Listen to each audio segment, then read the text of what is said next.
Alright, this is a video on how to make beans. Hair's wet because I'm taking a shower to go for a jog. Uh, I'm cleaning my hair basically. Um, anyway, so this is a video on how to make beans that I told you I was going to make for you, right? Here are the ingredients. This is all you need. I got beans.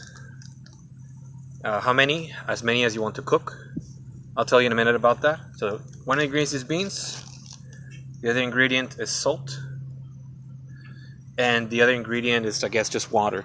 So I already boiled my water, I already boiled my water. It's over here boiling, as you can see. Now the question is, how much water? Enough to cover your beans the entire time, basically. That's how much water. I don't really calculate how much water, because you see a lot of the water is evaporating anyway. So you lose a lot of the water in the end. You're going to lose a lot of it, even if it's covered. And by the way, it always has to be covered.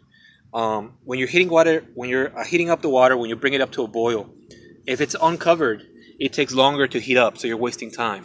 So always cover your pot. When you're heating up your water, cover your pot. And when you're cooking your beans, you cover your pot as well. So that the heat doesn't escape the pot.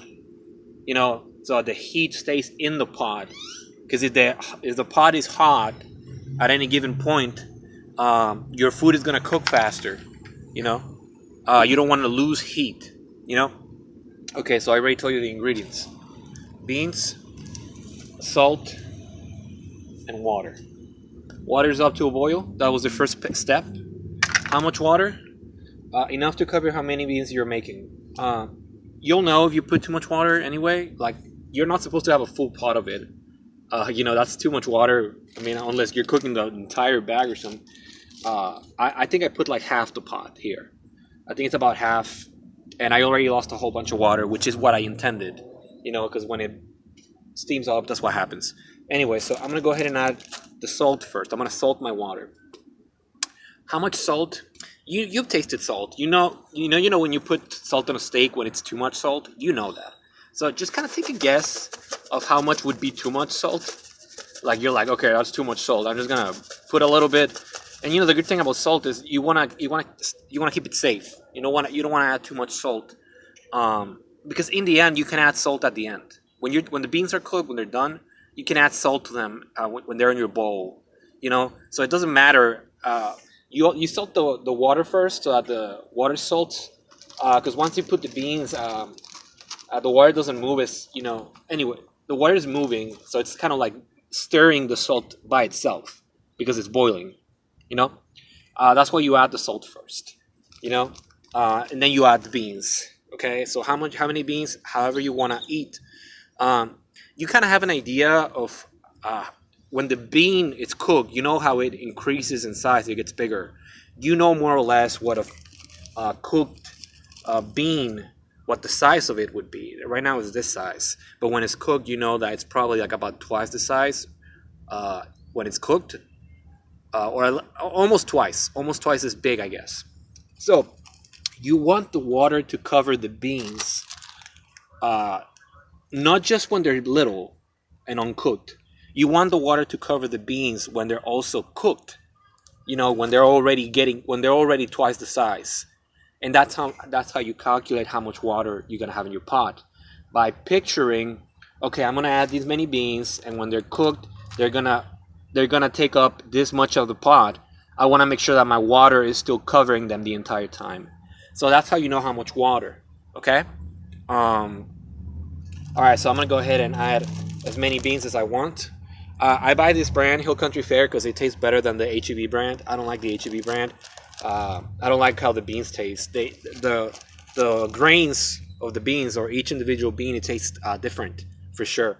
I buy the Hill Country Fare, and so I'm going to try to do this with one hand. What I'm going to do is I'm going to take a grip of how many beans I'm cooking. I think I'm going to do it over here. And then once I flip it, my hand's going to stay there. Just going to spread them on the pot so they're kind of like even. And that's how many beans I'm cooking. That's it. It doesn't look like a lot, but when it's cooked, it's a lot of beans. And it takes days to eat for myself. Even though I eat a lot, it takes days, and I don't have a refrigerating system. which makes everything harder. And then you just cover your pot. You always cover your pot. When you're heating up your water, you cover your pot. And when you are cooking your beans, you cover your pot so that they cook faster. So right now, I'm cooking them on the temperature. Man, this video, I talk too much. This video, the temperature I'm cooking them in, I have it at my highest temperature. I have a dial here, and it goes all the way up to 400, which I don't know if it's watts or whatever the heck it is, but that's as far as it goes, 400. And like I told you before, I guess a medium temperature for this, you'd think it would be 200, but you'd be wrong, because 200 is actually the first temperature there is, you know? So I guess 200 would be the low, 400 would be the highest, and honestly, at medium temperature, somewhere around 300, between 300 and 350. I could cook them at that temperature, but I want to go. I don't want to be here. I have things to do. So what I'm going to do is I'm going to try to cook them on the highest temperature to cook them faster. Well, I mean, not the highest. I think I'm going to do 350, which is a really high temperature still. The water still is boiling. When you have it at 350, your water boils anyway. It's boiling the entire time, you know? So I'm going to cook them on 350, which is a very high temperature. It's somewhere between medium and high. And I'm going to do that because I'm going to be here to be able to check on them. I'm not going to go. I'm not going to leave the stove on.